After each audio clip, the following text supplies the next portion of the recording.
আরো আগে কেন করলেন না? 18 তো আমরা তো দেখেছিলাম কোটা সংস্কার আন্দোলন। ঠিক এই সময়ে এসে মানে কি কারণে হঠাৎ?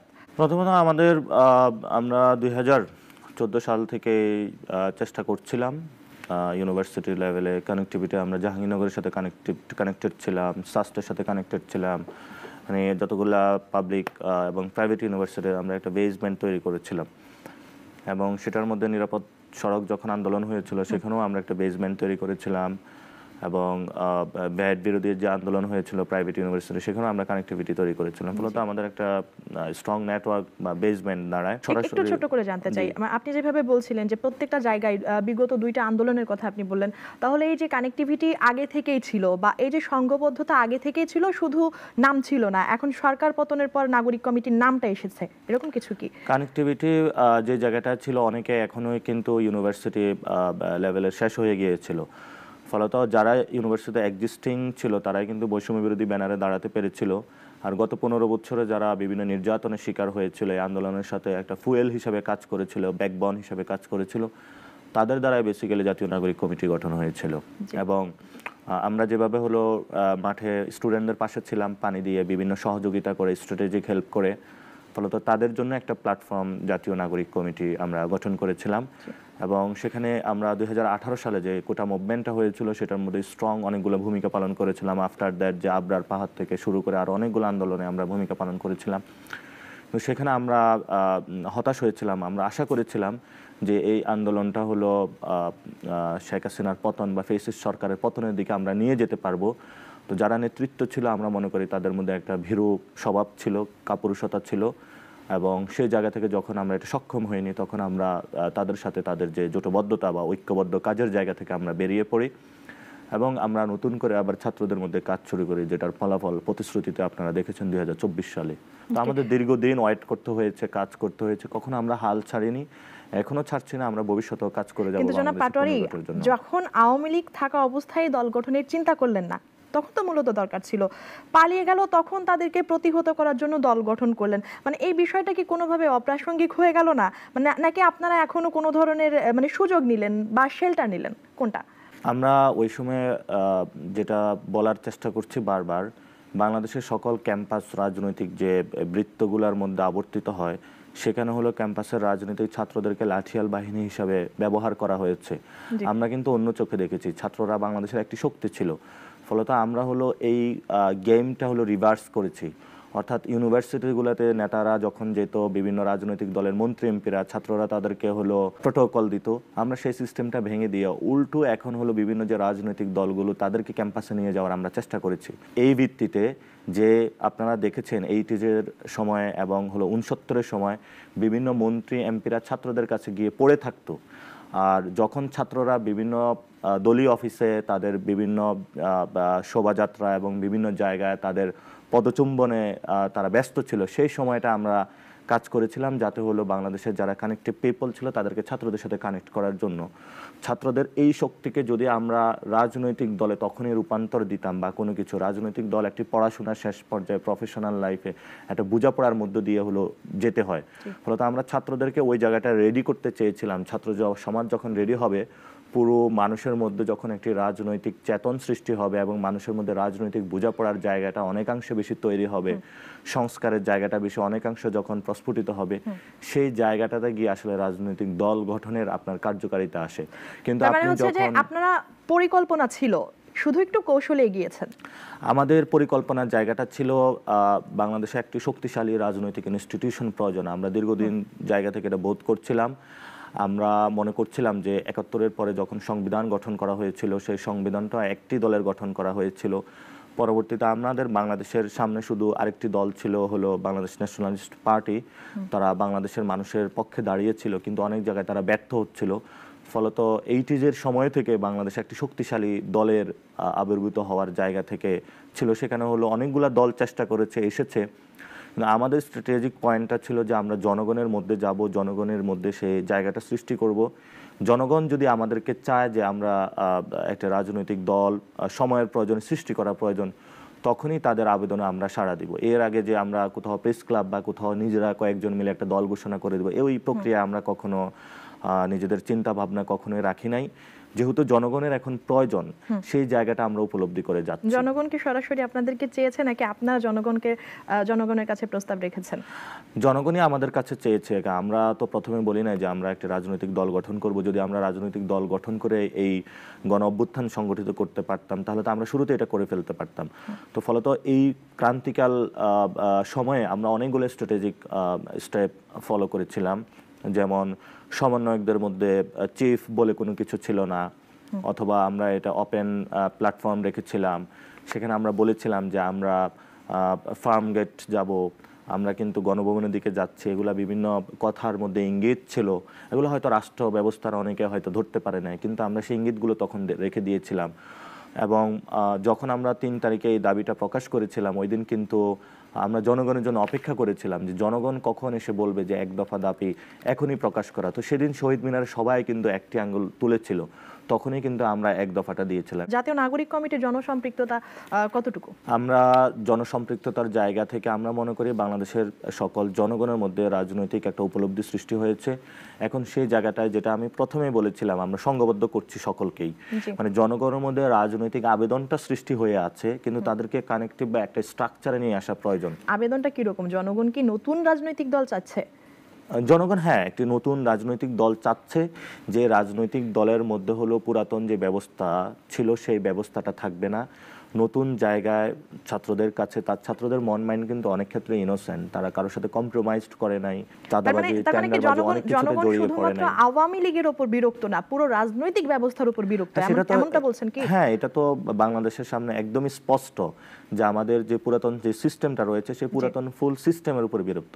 তো এখানে আমাদের খুব সতর্কভাবে একটা জিনিস বুঝতে হবে, একটা জেনারেশনের ফাইট, জেনারেশনের রূপান্তর। যেমন হলো অনেক বাবা তারা চেয়েছিল তাদের ছেলে কিন্তু আন্দোলনে না যাক, তারা কিন্তু মা বাবাকে তাদের সেই থোড়ায় কেয়ার করে কিন্তু আন্দোলনে চলে এসেছিল, কারণ এই জেনারেশন বুঝে যে কোথায় আমার যেতে হবে, কি করতে হবে। ফলত আমাদের যে ওল্ড যে যারা জেনারেশন রয়েছেন তাদের মধ্যে যে একটা ভয় ছিল যে আমরা যদি যাই তাহলে কিছু হয়ে যাবে, এই ভয়কে জয় করার যে প্রবণতা এটা এই জেনারেশনের মধ্যে আছে। জাতীয় নাগরিক কমিটি ও বৈষম্য বিরোধী আন্দোলনের নেতাদের মধ্যে হাতাহাতি ও অবরুদ্ধ করার ঘটনার শিরোনামে পত্রিকাতে নিউজ হচ্ছে, খবর ছাপা হচ্ছে, বিবিসিতে হয়েছে দেখেছি, আরো কয়েকটি পত্রিকায় হয়েছে দেখেছি। একটা নতুন রাজনৈতিক দল হিসেবে জনগণ আপনাদের কিভাবে গ্রহণ করবে? এখনই যদি আপনারা পত্রিকার হেডলাইন হয়ে যান এরকম একটা হাতাহাতির ঘটনা দিয়ে, জনগণের কাছে আপনাদের গ্রহণযোগ্যতা কতটুকু থাকে? প্রথমত আমরা চ্যালেঞ্জটা ফিল করছি। আমরা তো শুরুতে একটি রাজনৈতিক দল ঘোষণা করতে পারতাম। জাতীয় নাগরিক কমিটি কেন আমরা বানিয়েছি সেই জায়গাটা হলো আমরা কিন্তু কিছু এক্সপেরিমেন্টের মধ্য দিয়ে যাচ্ছি। আমরা কেন এক্সপেরিমেন্টগুলো করলাম, বিকজ দ্যাট এইখানে হলো যারা বাংলাদেশে গত 53 বছরের রাজনীতি করছে তাদের মধ্যে কিন্তু একটা কালচার রয়ে গিয়েছে, যে সংস্কৃতিটা সবার মধ্যে এখনো রয়ে গিয়েছে। তো মার্চ পর্যায়ে কিন্তু এই সংস্কৃতিটা আমরা এখনো ফুল বিলোপ করতে পারিনি। সেই সংস্কৃতিটা এই যে হাতাহাতি, একটু মারামারি, একটু হলো পাওয়ার এক্সারসাইজ, সেটা তো আমরা নাগরিক কমিটি বৈষম্য বিরোধী ছাত্র যারা আন্দোলনের নাগরিক মধ্যেও কমিটিতে দেখছি বৈষম্যতে এসেছে, আমরা সেই প্রশিক্ষণটা তো পুরো মাঠ পর্যায়ে সকলকে এখনো দিতে পারিনি। তো ফলত আমরা সব জায়গাতে এটা কন্ট্রোল। সেখানে কি মাঠ পর্যায়ের কেউ করছে? ঢাকায় যেটা সমস্যা হয়েছে এটা হলো কমিটির একটি জায়গা হলো বৈষম্যের অফিসে অনেকে ছিল, তারা এসে দাবি করেছে যে আমাদেরকে কমিটি দিতে হবে, পরে তারা অ্যাগ্রেসিভ হয়ে যায়। সেটা আমি শুনলাম যে গণপরিষদের যারা দল আছে সেটার সাথে তারা রিলেটেড, এবং আমরা বরাবরই 2018 সালে বলেছিলাম এই সংস্কৃতি কিন্তু আমরা চাই না, এই সংস্কৃতির চায় না বলে কিন্তু আখতার হোসেন নাহিদ ইসলাম ওই তাদের সেই সংস্কৃতি এই দুই গ্রুপের দ্বন্দ্বের মধ্যে সেখানে সাংবাদিক যুক্ত ছিল, সাংবাদিকদের মোবাইল কেড়ে নেওয়া হয়েছে, ভিডিও করতে দেওয়া হয়নি, এবং সেক্ষেত্রে কেউ কেউ সাংবাদিকরা সেখানে আসলে আপত্তি জানিয়েছে, মনে কষ্ট নিয়ে বলেছে যে যেই কালচারটা ছাত্রলীগের মধ্যে ছিল সেইটাই গতকালকের পুনরাবৃত্তি ঘটেছে। সেই জায়গায় কি বলবেন আপনারা নতুন একটি রাজনৈতিক দল হিসেবে? তো আমরা রাজনৈতিক দলের যে প্রক্রিয়া, এই জন্য আমরা একটু লেট করছি। আমরা নাগরিক কমিটির এই পর্যন্ত একটি ঘটনা আপনি দেখাতে পারবেন না যে ঘটনার মধ্য দিয়ে আপনি নাগরিক কমিটি এরকম কোন এক্সারসাইজ করেছে। আমরা খুব ভালোভাবে যারা জাতীয় নাগরিক কমিটি তাদেরকে ট্রেন আপ করেছি। ছাত্রদের মধ্যে অনেকের মধ্যে বিভিন্ন সংগঠন থেকে তারা কিন্তু এসেছে, সেই কালচারটা এখনো রয়ে গিয়েছে। আমরা প্রতিনিয়ত তাদের সাথে কথা বলছি এবং এই কালচারটা কিভাবে দূরীভূত করা যায়। আপনারা দেখেছেন যে জাতীয় নাগরিক কমিটির মুখ্য সংগঠক সার্জিস আলম জুলাই ফাউন্ডেশনে ছিল, সেখানে ওনার অনেক ব্যর্থতার জায়গাগুলো কিন্তু ভিজিবল হচ্ছিল মানুষের সামনে।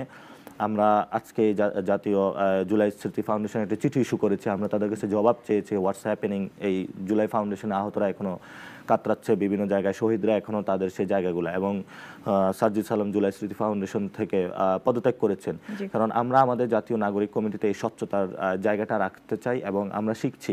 আপনারা তো এখন নতুন করে সেই সংস্কৃতিটাকে চর্চা হচ্ছে দেখছি, ঢাকার মধ্যে হচ্ছে, যারা সরাসরি ঠিক 5 মাস আগে এরকম একটা বিপ্লবে অংশগ্রহণ করলো তারাই করছে, তাহলে জনগণ কি করে আপনাদের উপর আস্থাটা রাখবে?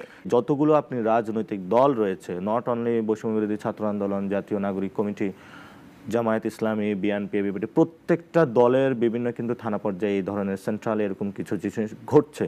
তো সেই জায়গায় কিন্তু আমিও বিভিন্ন দলের সাথে কথা বলতেছি যে কিভাবে এই কালচারটার থেকে বেরিয়ে আমরা নতুন একটি সেটেলমেন্টে মানে যাওয়া যায়, সেই বিষয়টা নিয়ে অলরেডি আমরা কাজ শুরু করেছি। আমি গতকালকে বৈষম্যের যিনি আহ্বায়ক ছিলেন ওনাকে আমি বলেছি, ফার্দার এরকম কোনো ঘটনা ঘটলে কিন্তু জনগণ আপনাদেরকে ছুঁড়ে ফেলে দিবে, বিকজ এই ধরনের কোনো ঘটনায় আসলে জনগণের কাছে কাম্য না, এবং এই ঘটনার মধ্য দিয়ে আসলে ওল্ড সিস্টেমের দিকে পদযাত্রা করা হয়। তো আমরা মনে করি যে বৈষম্য বিরোধী ছাত্র আন্দোলন যদি এই ধরনের সংস্কৃতি থেকে বেরিয়ে আসতে না পারে তাহলে তাদেরকেও জনগণ একটা সময় হলো অপোজ করবে। আমাদের মুখ্য সংগঠক ছিলেন সার্জিস আলম, উনি অলরেডি পদত্যাগ করেছেন ব্যর্থতার জায়গা থেকে, এবং আমরা কিন্তু সব জায়গা থেকে, বিভিন্ন হসপিটাল এবং বিভিন্ন জায়গা থেকে আমরা প্রতিনিয়ত যোগাযোগ রাখছি যাতে হলো আহত এবং যারা শহীদ ফ্যামিলি রয়েছে তাদের কিভাবে হলো বাংলাদেশের একটি জায়গায় নিয়ে যাওয়া যায় যাতে তারা তাদের ট্রমাটাইজ যে সিচুয়েশন আছে সেটা থেকে বের হতে পারে। আমরা নাগরিক কমিটি এই বিষয়গুলো নিয়ে কাজ করছি এবং বিভিন্ন সাংগঠনিক যে কালচারগুলো রয়েছে সেগুলো নিয়ে কাজ করছি। আশা করি যে আমরা একটা জায়গায় গিয়ে যে দলের মধ্যে এমন কোনো কিছু হবে না, ওই জায়গাটা উপনীত হয়ে একটি দল ঘোষণা করতে পারবো। জুলাই স্মৃতি ফাউন্ডেশন নিয়ে কথা বলছিলেন, এর মধ্যে জনাব সার্জিস আলম পদত্যাগ করেছেন হঠাৎ করেই, মানে একটু কি বলবেন যে আসলে হঠাৎ করে যেহেতু কাজটি শেষ হয়নি তারপরেও আপনারা বিশেষ কিছু মুখ রয়েছে যেই মুখগুলোর উপর বাংলাদেশের সাধারণ মানুষ খুব ভরসা করে, আস্থা রাখতে পারে, যেহেতু আপনারা এরকম একটি বিপ্লব ঘটিয়েছেন সেই জায়গা থেকে জনাব সার্জিস আলম একটা ভরসার জায়গায় ছিল সাধারণ জনগণের, তো হঠাৎ করে তার এই পদত্যাগ আসলে কেন, কি মনে হয় আপনার? সার্জিস আলম যখন আমাদের এখানে মুখ্য সংগঠক হয়েছেন, আমাদেরও তো অনেক বিস্তর কাজ রয়েছে এবং সেখানেও তার অনেকগুলো কাজ রয়েছে, এবং দুটি কাজের মধ্যে তার সমন্বয় করা অনেক কষ্ট হচ্ছিল। এটি একটি দিক, মানে এজ এ মানুষ হিসাবে তার এই জায়গাটা ছিল।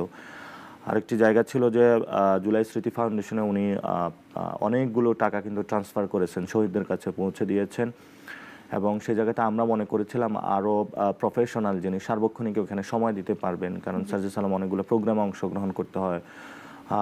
যে বাসার ছাদের যদি একটা টব অন্য বাসার মানুষ এসে ফেলে দেয়, এই বিচারটাও কিন্তু তার কাছে আসে, মানে জনগণের এই জায়গাটা প্রত্যাশা। ফলত একটা সময় এটা কন্টিনিউয়াস আসলে এই ফাউন্ডেশনে সময় দেওয়া প্রয়োজন। ওই জায়গা থেকে আমরা বিকল্প চিন্তা করতেছিলাম, বিকল্প কেউ যদি আসে তাহলে হয়তো বা এটা আরও বেশি সময়। এই জন্য আমরা নাগরিক কমিটির পক্ষ থেকে সার্জিস আলমের কাছে রিকোয়েস্ট করেছিলাম যে আমাদের এখানে আসলে আপনার একটু সময় বেশি প্রয়োজন, তো সেই জায়গাটাতে থেকে যদি আমরা আরও যে ওইখানে কনসিস্টেন্ট বেশি সময় দিতে পারবো ওরকম কাকে দেওয়া হয় তাহলে জুলাই স্মৃতি ফাউন্ডেশনটা যেটা হলো বর্তমানে কথাবার্তা চলছে মানুষের মধ্যে, মানুষের আশা আকাঙ্ক্ষার জায়গাটা থেকে আরও বেশি অ্যাক্টিভ জায়গা থেকে ভূমিকা পালন করতে পারবে। জনাব পাটোয়ারী, আপনাদের প্রতিবাদী হয়ে ওঠার একটা লম্বা গল্প আমরা শুনলাম, ধাক্কা খেয়ে খেয়ে আপনারা প্রতিবাদী হয়ে উঠেছেন, একটা বিপ্লব ঘটিয়েছেন, অগ্রগামী ভূমিকায় ছিলেন, কিন্তু যখনই আপনাদের পক্ষ থেকে দল গঠনের একটি ঘোষণা আসলো তখনই বিভিন্ন রকম সামাজিক যোগাযোগ মাধ্যমগুলোতে মানুষ দ্বিচারিতার অভিযোগ তুলে পোস্ট করতে লাগলো। অনেকে আবার লিখেছিলেন যে কেউ কেউ বলছেন যে প্রতারিত হয়েছেন, তো তাদের জন্য আপনাদের ব্যাখ্যা কি? আমাদের জাতীয় নাগরিক কমিটিতে আমরা তিন ধরনের মানে ক্যাটাগরাইজড করতে পারি যে ধরনের মানুষগুলা রয়েছে। এক ধরনের মানুষ রয়েছেন যারা রেভলিউশনারি, বিপ্লবী, আরেক ধরনের মানুষ রয়েছেন যারা সিভিল সোসাইটি, যারা একটু সংস্কার চায়, এনভায়রনমেন্টাল পলিউশন নিয়ে কাজ করতে চায়, আরেক ধরনের মানুষ রয়েছেন যারা পলিটিক্যাল এঙ্গেজমেন্টের জায়গা থেকে কাজ করতে চায়। তো পলিটিক্যাল যারা এঙ্গেজমেন্ট করবে ওরা বেসিক্যালি রাজনৈতিক জায়গা থেকে ইন্টারেস্টেড। যারা এই মাঠে এসেছিল, অনেক মানুষ আসলে সিভিল সোসাইটি ফরম্যাটে কাজ করার জন্য অথবা ভবিষ্যতে নিজেদেরকে চালিয়ে নেওয়ার জন্য প্রত্যয় ব্যক্ত করেছিল। তো আমরা তাদের জন্য একটি প্ল্যাটফর্ম করে দিব, যারা পলিটিক্যাল এঙ্গেজমেন্ট তাদের জন্য একটা দলীয় প্ল্যাটফর্ম করে দিব, আর যারা রেভলিউশনারি তাদের জন্য আমরা একটা প্ল্যাটফর্ম করে দিব। ফলত আমরা এই বিপ্লবে যারা অংশগ্রহণ করেছিল কেউ হতাশ না হওয়ার জন্য অনুরোধ করছি, যার যার কাজের স্পেসিফিক এরিয়া ওই ধরনের আমরা প্ল্যাটফর্ম সবাইকে করে দিব যাতে হলো তারা এই বিপ্লবের স্পিরিটটা এবং যে এক দফা দাবি তাদের এই ধরনের প্রতিক্রিয়া জানার পরে কখনো মনে হয়নি যে তারা আপনাদেরকে আসলে এভাবে দেখতে চায়নি, মনে হয়েছে কি? হ্যাঁ, জনগণ আসলে যেভাবে দেখতে চায় সেভাবের জন্যই আসলে আমরা প্রত্যেকটা ব্যক্তিকে ওইভাবে কন্টেইন করার চেষ্টা করব। কাউকে যদি বিপ্লবীভাবে দেখার চেষ্টা করে অথবা উনি যদি বিপ্লবীভাবে গিয়ে মানুষের কাছে সাড়া পায় তাহলে সে বিপ্লবী ব্যানারেই কাজ করবে। আর কেউ যদি মনে করে সিভিল সোসাইটি অনুযায়ী মানুষের কাছে গিয়ে সাড়া পায় তাহলে সে ওই অনুযায়ী কাজ। আর কেউ যদি যে রাজনৈতিক দল গণতান্ত্রিক প্রক্রিয়া মানুষের কাছে গিয়ে সাড়া পায় সে ওই জায়গায় প্রক্রিয়া গিয়ে কাজ করবে। ফলত আমাদের প্রত্যেকটি ব্যানারই থাকবে এবং সামগ্রিকভাবে আমরা বাংলাদেশে একটি যে নতুন পরিবর্তন নিয়ে আসতে চাই প্রত্যেকটা জায়গা থেকে আমরা ইনশাল্লাহ কাজ করব।